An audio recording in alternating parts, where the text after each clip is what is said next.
গল্পের নাম শ্মশানের চিঠি। একটি গ্রামে ছিল একটি পুরনো শ্মশান। সেই শ্মশান ঘিরে বহুদিনও ধরে ভয়ঙ্কর সব গুজব ছড়িয়েছিল। কেউ কেউ বলতো রাত 12টার পর সেখানে একটা সাদা শাড়ি পরা মেয়ে ঘুরে বেড়ায়, কেউ কেউ বলতো কবর থেকে কান্নার আওয়াজ আসে। কিন্তু এসব কেউ প্রমাণ করতে পারেনি। গ্রামের এক সাহসী ছেলে, নাম তার রিফাত, এসব ভুয়া বলে উড়িয়ে দিত। সে সবসময় বলতো ভূত নেই, এগুলো লোকের কল্পনা। সাহস থাকলে চলো, আজ রাতেই শ্মশানে যাই।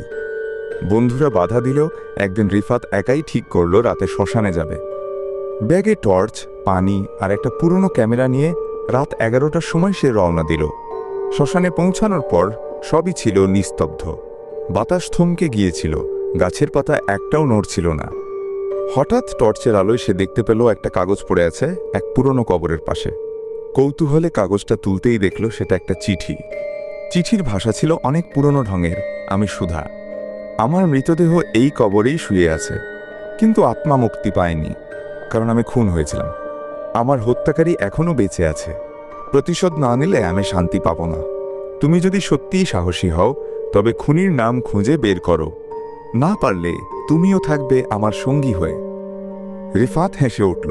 ভয়ের চিঠি দিয়ে ভয় দেখাতে চায় বলে সে চিঠিটা পকেটে রেখে দেয়। কিন্তু তখন থেকেই শুরু হয় ভয়ঙ্কর অভিজ্ঞতা।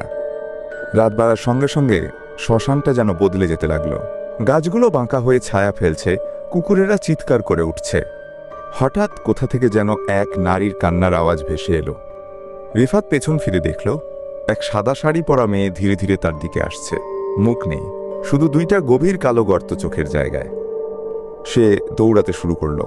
যতই দৌড়ায় ততই যেন শ্মশানের মধ্যে আটকে যাচ্ছে।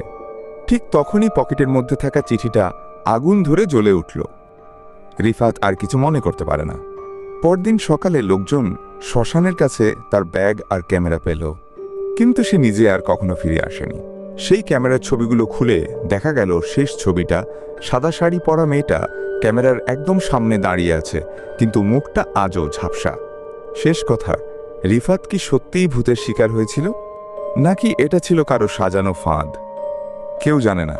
কিন্তু আজও সেই চিঠির প্রতিকৃতি গ্রামের একটি পুরনো বাড়িতে রাখা আছে লাল কাচের ফ্রেমে।